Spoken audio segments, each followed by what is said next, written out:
right, guys, I'm at gymnastics.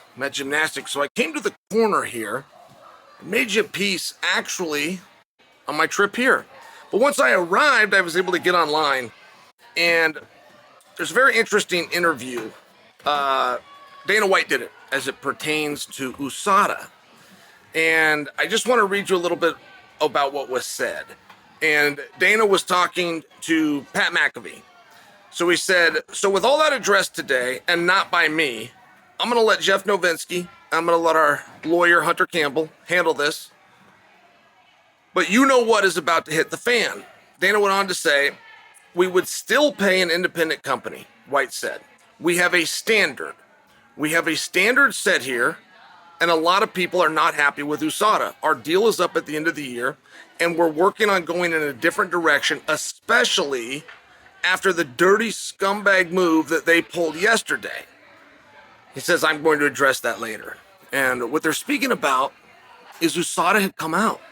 USADA is the one that revealed the news that they will not be working with the UFC after the start of the year. And they went even further as to say, this decision was made, the relationship became untenable when the UFC's leader, that means Dana White, they didn't name him, they called it leader, spoke about USADA's power and authority to allow Conor to fight without sitting the 6 months, which was the stance that USADA made and made clearly, and that it was a principled position. All right. Well, there's a few things there. First off, for them to be the ones to announce it is inappropriate. It's very inappropriate. And when they announced it, they put it in a narrative that the UFC was going to allow Conor McGregor to compete in violation of USADA's rules, which, let me start at the very beginning. That is not true. Now, before we get into the X's and O's and who had the right, and if the UFC could give a waiver, before we get into any of that, the implication, which it does clearly imply, that Conor is going to be able to return and fight prior to 6 months, just so you fully understand, never happened. I mean, that's the biggest problem with this whole thing. Conor is not booked to fight. Conor already tried this and failed. Conor came out and said he wanted to fight in December. There has never been a time that Conor McGregor said he wanted to fight in his entire career where they didn't get him a fight. On January 20th, I believe the year was 2020, Conor McGregor said that he wanted to fight. They found him Cowboy Cerrone outside of the weight class and booked a venue that was not previously even on the books. They sold that venue out in less than 24 hours and had to advertise that event prior to a scheduled pay-per-view. Nothing about that was ideal, but I'm just sharing with you, this is the kind of weight that Conor has. So when Conor says, I want to fight, not to mention they did the buildup of the Ultimate Fighter, not to mention he's got an opponent, Michael Chandler, who's ready at all times and doesn't care if you want to do it at 170, 175, 191, make up a weight class, don't weigh in at all. The fact that the UFC did not do that, did not book that, still has not done that, and still has not booked that, is absolute proof that the UFC was not acting in violation of the wishes of USADA. But for the UFC to want to clarify with them, we're not going off your principled stance. We've never gone off your principled stance. In fact, there is no clause within our agreement that says principled stance clause. We're going off the rules. And at this point, it appears that the UFC deferred to USADA. There's no fight. I mean, I really need to bring that up. They talked about the leadership making statements. And I remember when Dana made that statement. I remember Dana very specifically saying, hey guys, I'm not making a ruling here, right? He's up there, he's got a live camera in his face. Somebody's asking him live questions. And Dana kind of caught himself and said, hey, just so you know, like, you're asking me a hypothetical. We are not at all in that situation. And to make believe that Dana should know off the top of his head what all the rules are or what USADA would want to do as though he could read their mind, that wasn't the situation. And he caught himself and he clarified that. He was a real gentleman about it.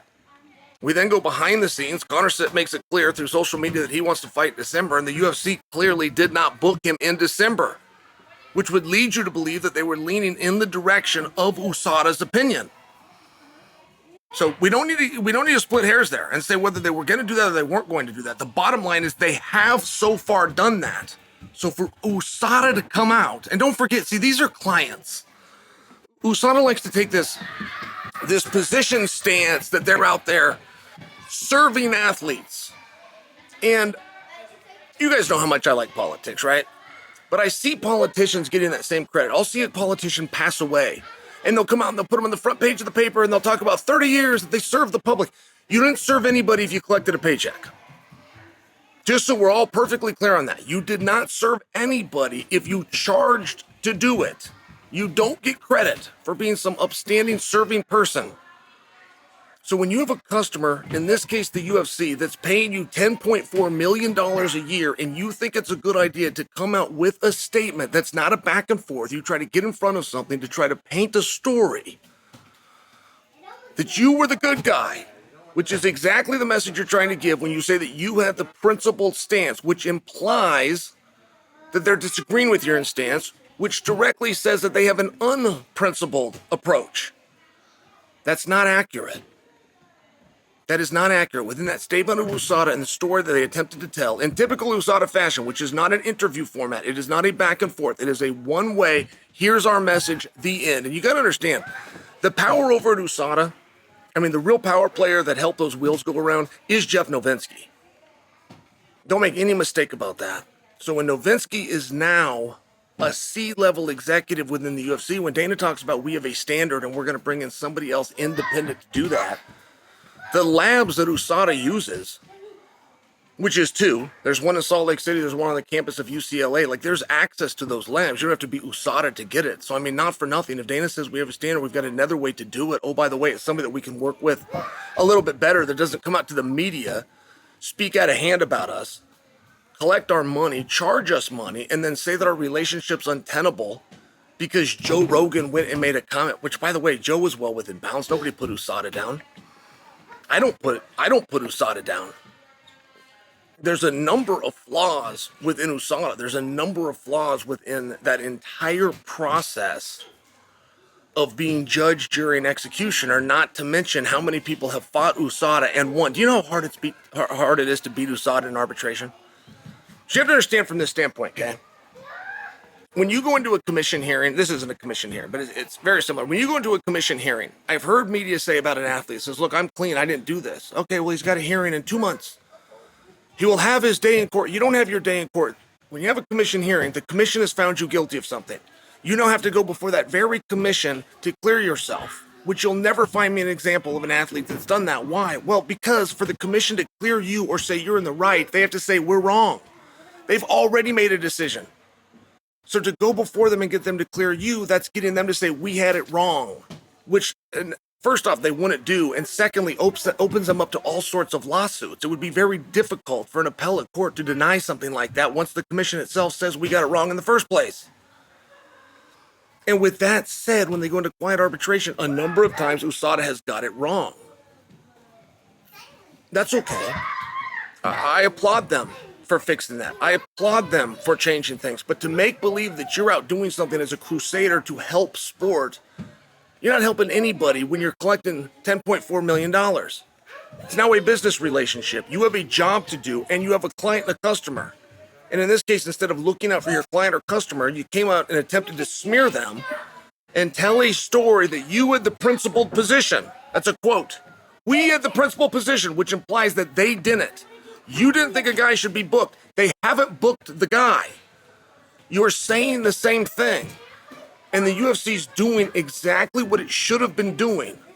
And to have to come out and read a statement where they get blindsided by somebody they've paid almost $60 million to, which is falsely putting out a statement that they're the one with principle and the organization does not. That's not true. That's not what happened.